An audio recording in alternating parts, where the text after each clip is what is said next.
Bonjour à toutes et à tous, c'est Émilie Charton du blog astro-intuitive.fr.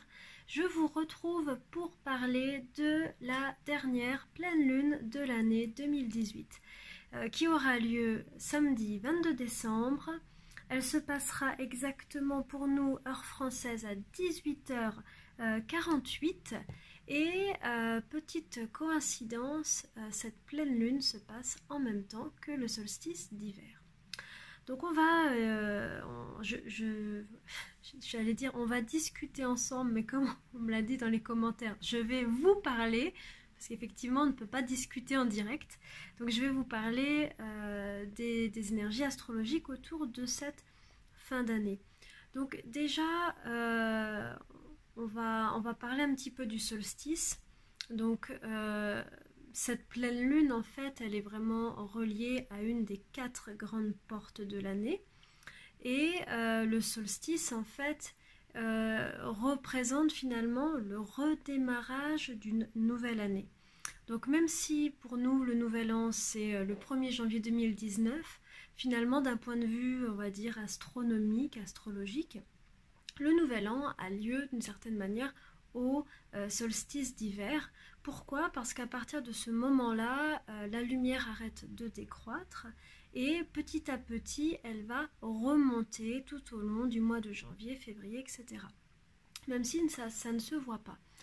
Donc en tout cas, ce solstice d'hiver correspond à la nuit la plus longue, correspond finalement à la fin de cette grande descente qu'on a eue depuis l'équinoxe d'automne, qui est en analogie finalement avec une descente dans nos profondeurs et donc avec des prises de conscience sur comment on est, comment on fonctionne. Bref, c'était plutôt une période orientée, on va dire, vers l'écoute de nos mondes intérieurs. C'était plutôt ça. Donc là, avec le solstice d'hiver, on arrive sur une période où l'idée, c'est de poser nos intentions pour l'année 2019. C'est-à-dire d'avoir une vision, ou en tout cas de commencer à imaginer ce qu'on voudrait pour cette année. Parce qu'en fait, le solstice d'hiver, il est également en analogie avec chaque mois, avec la phase de la nouvelle lune. C'est la même énergie, sauf que c'est un peu la nouvelle lune de l'année, on va dire, le solstice d'hiver. Donc c'est le moment où on va planter nos graines. Alors, vous n'avez pas que le 22 décembre pour faire ça, 21-22, on va dire c'est toute une période énergétique qui va s'ouvrir autour du 20 décembre et puis jusqu'au début janvier. Donc ça coïncide aussi avec les fameuses intentions c'est pas les intentions, je sais plus comment on dit, les bonnes résolutions du nouvel an. Voilà, ça coïncide avec ce moment-là. Donc voilà, c'est intéressant d'aborder ce temps du solstice d'hiver en conscience. Et déjà, je dirais aussi de faire un bilan de cette année 2018. C'est vraiment le moment énergétique où on va la remercier. On va comprendre aussi on va essayer de comprendre ce qui s'est joué en 2018. Ce moment du bilan, il est important parce que sans bilan, on risque de reproduire en fait le même type d'événement en 2019. Si on ne s'arrête pas pour réfléchir à ce qui a marché, à ce qui n'a pas marché, qu'est-ce qui a motivé nos choix, nos actes, etc., eh bien on risque de fonctionner toujours sur les mêmes manières d'être. Donc ce temps du solstice, ça correspond vraiment avec, vous savez, un moment très cocooning. C'est la nuit la plus longue, c'est le moment où on reste vraiment blotti à l'intérieur et ça représente donc psychologiquement ce moment du bilan, ce moment voilà, où vraiment on continue de s'intérioriser pour pouvoir ensuite se projeter dans cette année 2019. Donc voilà, on peut faire des actes symboliques, des rituels aussi pour dire au revoir à cette année 2018 qui a été plutôt difficile d'un point de vue général, il me semble. Le passage de Jupiter en Scorpion a quand même été, c'est pas le seul élément astrologique, mais il a quand même été passablement mouvementé. soit du point de vue des événements, soit du point de vue des émotions. Il y a eu une intensité, il y a eu parfois une obligation aussi de lâcher prise, de dire au revoir, d'abandonner ou de se confronter au changement alors qu'on n'avait pas forcément prévu ça. Voilà, ça a été une année assez intense. Donc on peut la remercier, se remercier et puis gentiment, symboliquement tourner la page puisque nous démarrons un nouveau cycle annuel, donc à partir de cette pleine lune. Voilà.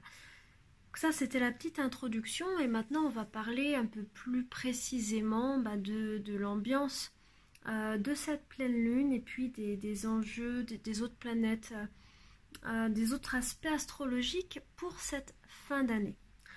Donc, le solstice d'hiver, en fait, il correspond chaque année au passage du soleil dans le signe du Capricorne,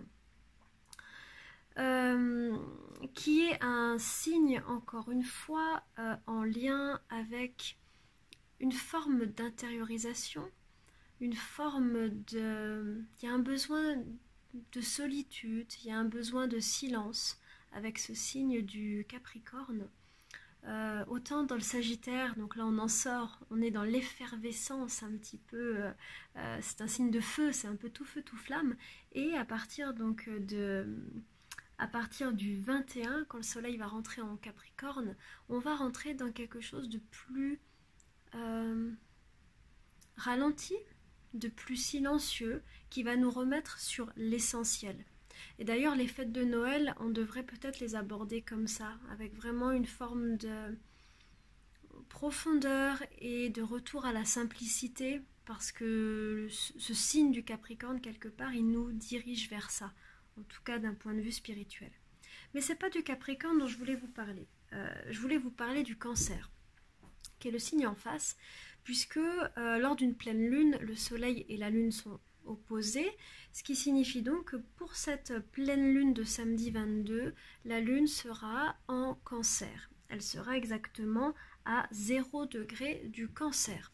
Donc si vous avez des planètes aux alentours de ce 0 degré du Cancer, cette pleine lune quelque part pourrait vous toucher davantage, même si voilà, elle va globalement tous nous toucher. Donc à quoi on peut s'attendre avec une pleine lune en Cancer ? On peut s'attendre déjà à avoir une montée des eaux. Ça veut dire une montée émotionnelle. Le Cancer c'est sans doute le signe le plus sensible du zodiaque. C'est un signe qui fonctionne vraiment sur le plan du ressenti, de l'intuition et du sentiment, de l'émotion. Donc pendant cette pleine lune en Cancer, on va être comme reconnecté à cette partie-là émotionnelle. Et voilà, ça pourrait être plus ou moins agréable. Ça pourrait être très doux, très, très, très agréable comme peut l'être le Cancer, mais ça pourrait aussi être finalement trop, trop émotionnel. C'est possible. L'idée, comme c'est une pleine lune, c'est vraiment d'aller explorer ce signe-là du Cancer et qu'on essaye finalement de le vivre de la manière la plus harmonieuse. Donc l'idée est d'accepter ce flux émotionnel. Parce que souvent, on a une solution toute faite par rapport à nos émotions. Quand elles arrivent, on essaye de les censurer. Parce qu'on est quand même dans une société où le self-control, où la rationalisation, tout ça est peut-être plus valorisé que l'émotionnel. Donc on essaye un peu de censurer. Et ce faisant, l'émotion, elle est renfermée, et puis elle grossit, et puis elle prend aussi un autre langage que son langage initial, elle se transforme, et au final, elle peut devenir toxique, parce qu'elle a été simplement, n'a pas été entendue dans son authenticité de base. Donc cette pleine lune, quelque part, nous demande, je pense, si on veut vraiment jouer les jeux astrologiques, de nous reconnecter à nos émotions et de laisser le flux aller et venir, de simplement ressentir les émotions sans chercher à les contrôler, sans dire ça c'est bien, ça c'est mal, je devrais me sentir comme ça, je ne devrais pas ressentir ça. Là l'idée c'est vraiment qu'il y a une forme de guérison dans le fait de dire je suis fait pour ressentir toutes ces émotions. toutes. Et c'est ok comme ça. Donc voilà, il peut y avoir une réflexion là-dessus, dans l'acceptation de notre vulnérabilité, de notre émotionnalité, je ne crois pas que ça se dise, mais vous m'avez compris, de nos émotions. L'autre aspect avec cette pleine lune cancer, elle va nous servir pour ces fêtes de Noël. Le cancer est en lien avec le cocon, il est en lien avec la famille, tous les liens émotionnels qu'on a avec les gens qu'on aime. Et donc cette pleine lune quelque part met le focus là-dessus et voilà, ça va être une bonne pleine lune, une bonne période pour nourrir en fait notre vie de famille. C'est pas toujours d'ailleurs avec des membres de notre famille, ça peut être avec des amis de cœur, hein, ça peut aussi être ça. Mais voilà, c'est vraiment nourrir cette idée du cocooning, de la sécurité, du bien-être à la maison, se remettre aussi dans des choses simples, valoriser pas forcément tous les cadeaux qu'on va acheter, mais valoriser les petites attentions, le temps qu'on passe avec les gens qu'on aime, la qualité émotionnelle, la qualité de partage et d'intimité qu'on a avec ceux qui nous sont proches. Donc finalement, cette pleine lune en cancer, elle va diriger cette fête de Noël sur quelque chose de plus authentique peut-être, moins tourné vers les apparences, mais plus sur ce qu'on partage vraiment affectivement avec nos proches. Voilà, donc le mot d'ordre pour cette pleine lune, acceptation de nos émotions, connexion avec les gens qu'on aime de manière émotionnelle, de manière intime. Et puis l'autre chose sur le cancer, il y a quand même un lien très fort avec l'intuition. C'est un signe qui est extrêmement sensible, mais ce n'est pas uniquement sur les émotions, c'est un signe qui perçoit beaucoup d'informations, qui a un radar intérieur qui est très bien, très réactif. Et donc voilà, cette pleine lune, elle va aussi nous connecter avec ça, avec cette part intuitive en nous, cette part qui sait, qui ressent, qui nous dirige. Donc ça peut être excellent pendant cette pleine lune d'activer notre boussole intérieure et de demander à notre intuition qu'elle nous guide, qu'elle nous dirige. Voilà. Donc ça, c'est des considérations générales sur cette lune dans le signe du cancer. Donc, quelques jours après la pleine lune, le soleil, donc voilà, on va dire une semaine, pendant toutes les vacances de fin d'année, en fait le soleil va se rapprocher, il est en Capricorne, et donc il va se rapprocher de Saturne dans le signe du Capricorne, qui est vraisemblablement tout ce que j'ai dit avant sur le bilan, sur le besoin de faire le point, réfléchir, s'intérioriser. Tout ça, c'est quelque chose qu'on va ressentir sans doute plus intensément. Saturne aussi, c'est une planète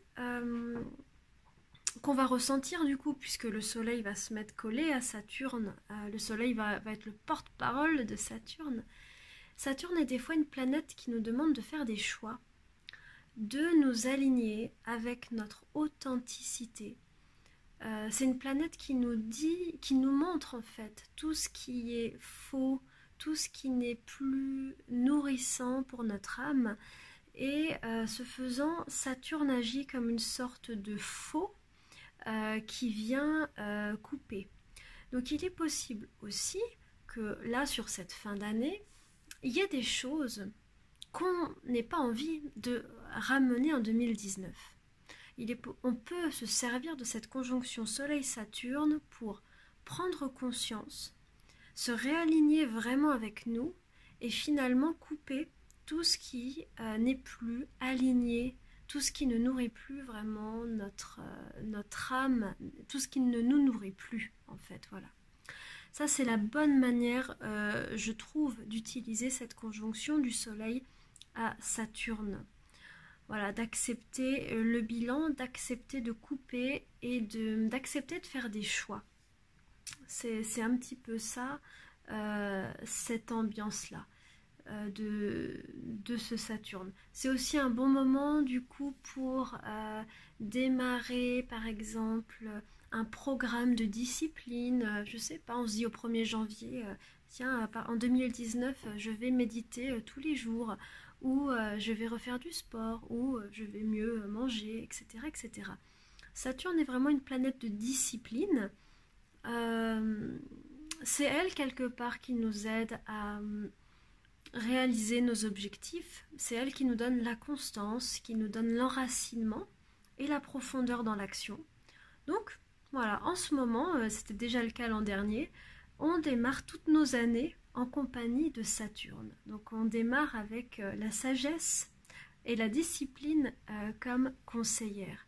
Donc c'est vrai qu'on est quand même dans des énergies où on nous demande de plus en plus de nous aligner avec nous-mêmes. C'est pas des énergies faux-folles, trop festives d'ailleurs. C'est plutôt des énergies de profondeur, d'enracinement, de vérité, d'authenticité. Voilà. Donc profitons-en quelque part. Profitons de cette ambiance-là. Nous avons également, autour de cette pleine lune, nous avons une conjonction de Mercure à Jupiter, dans le signe du Sagittaire. Donc Mercure, c'est la planète qui est en lien avec nos pensées, avec notre manière de communiquer. Et Jupiter est une planète qui amène une note lumineuse, une note chaleureuse, confiante. Donc cette conjonction de Mercure à Jupiter, elle nous donne en fait la capacité d'élever nos pensées, d'avoir un mental un peu plus lumineux. Donc aussi une bonne manière d'utiliser cette conjonction Mercure-Jupiter, c'est de décider de moins nourrir des pensées négatives, que ce soit sur soi-même, sur le monde, sur la vie, etc. Pas toujours évident parce qu'on baigne quand même dans un brouillard collectif qui, je pense, comment dire, je pense que il y a une ambiance collective, c'est pas que maintenant, c'est global, mais qui a un peu pour but d'abaisser nos vibrations, de nous affaiblir d'une certaine manière. Alors, c'est pas forcément la volonté d'une personne en particulier ou d'un groupe, hein, c'est pas ce que je veux dire, mais je pense qu'on on baigne dans quelque chose qui a tendance plutôt à abaisser notre flux de pensée au niveau vibratoire. Et donc là, l'idée avec ce Mercure-Jupiter, c'est de prendre l'ascenseur et de remonter notre niveau vibratoire de pensée. C'est la meilleure chose qu'on puisse faire avec cette conjonction. C'est également une bonne conjonction pour travailler, pourquoi pas, avec des affirmations, si vous voulez vous intéresser à ça, pour démarrer l'année ou vous réintéresser à ça. C'est vraiment excellent sous cette conjonction de trouver des affirmations, ça veut dire des phrases positives, dynamiques, au présent, qui représentent en fait ce qu'on veut voir advenir quelque part, ce qu'on veut travailler.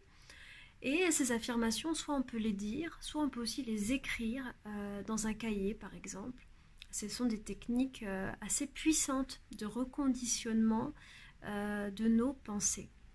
Voilà.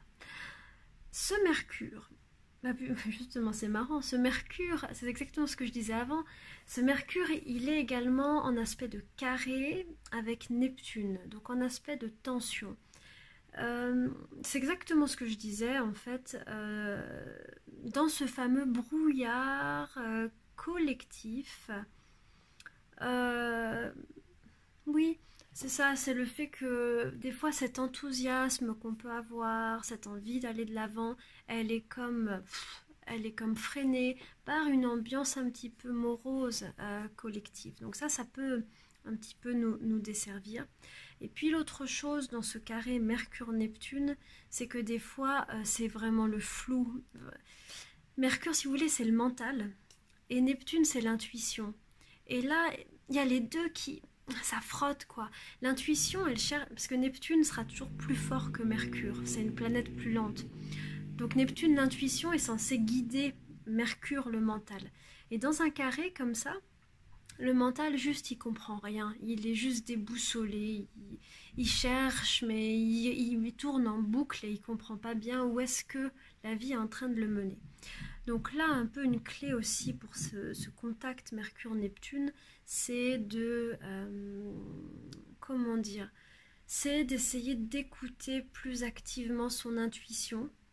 C'est aussi de décider de ne pas écouter les peurs du mental, d'accepter cet inconfort de ne pas savoir et pourtant d'avancer quand même. Voilà, donc ça c'est un peu le défi autour de cette pleine lune. Hein, d'accepter que bah ouais, on n'a pas les réponses à toutes nos questions, on n'y voit pas complètement clair, et ben c'est pas grave, c'est comme ça va passer, ça va s'éclairer. Voilà.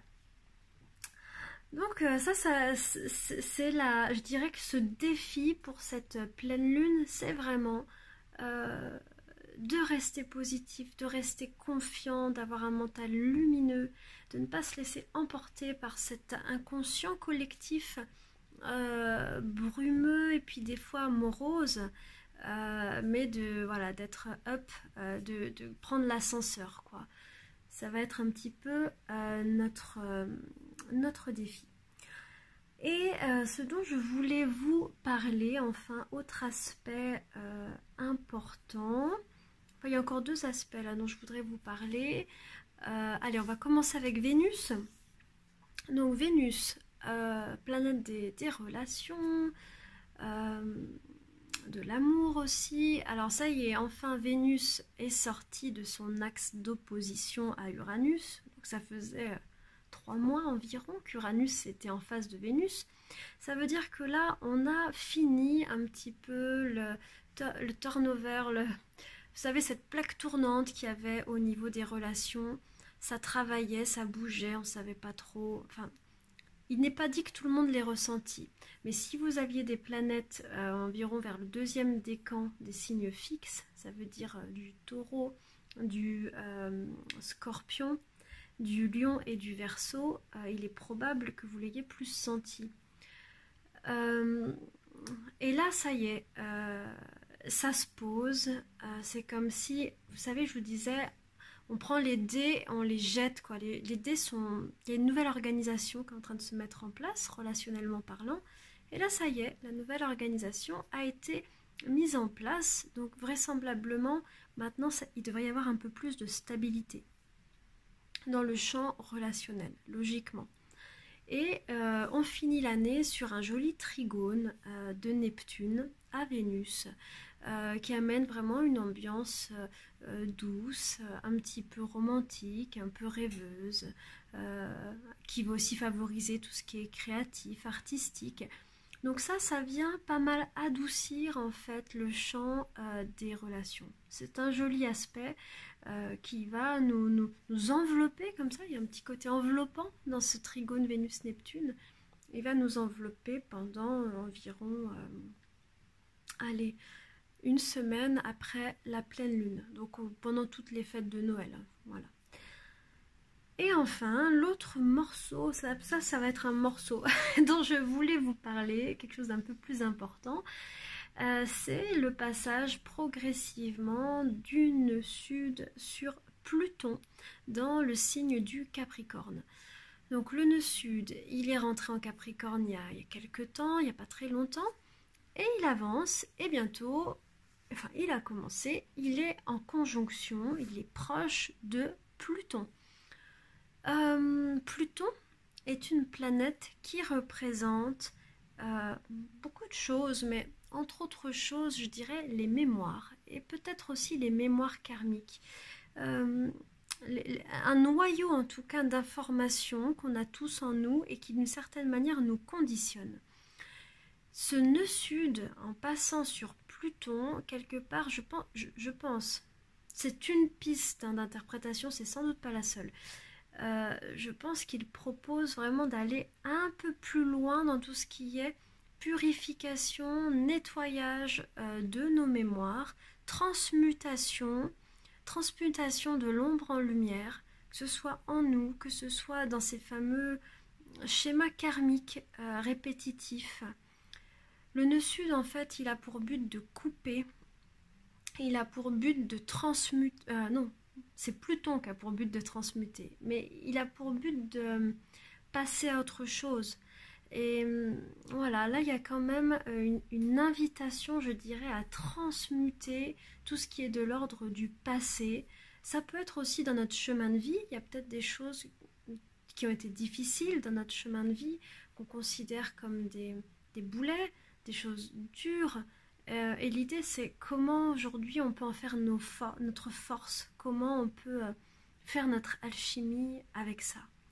Donc ça va être l'ambiance sur une bonne partie de 2019. C'est pas valable. Ouais. Ça va faire vraiment... Je suis en train de dérouler le fil du temps pendant que je vous parle. Donc on est vraiment sur quasiment les 9 premiers mois de l'année 2019. Donc voilà. Moi je l'interpréterais comme ça, travail de purification karmique, d'alchimie, de nettoyage, de allez c'est bon, maintenant ça fait peut-être, je sais pas si on y croit, mais si vous y croyez, ça fait peut-être des vies et des vies qu'on joue toujours les mêmes schémas avec les mêmes personnes.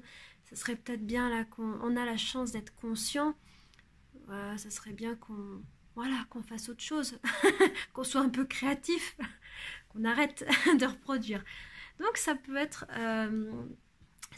l'invitation. Voilà. Et encore une fois, ce n'est qu'une interprétation de cet aspect. Voilà.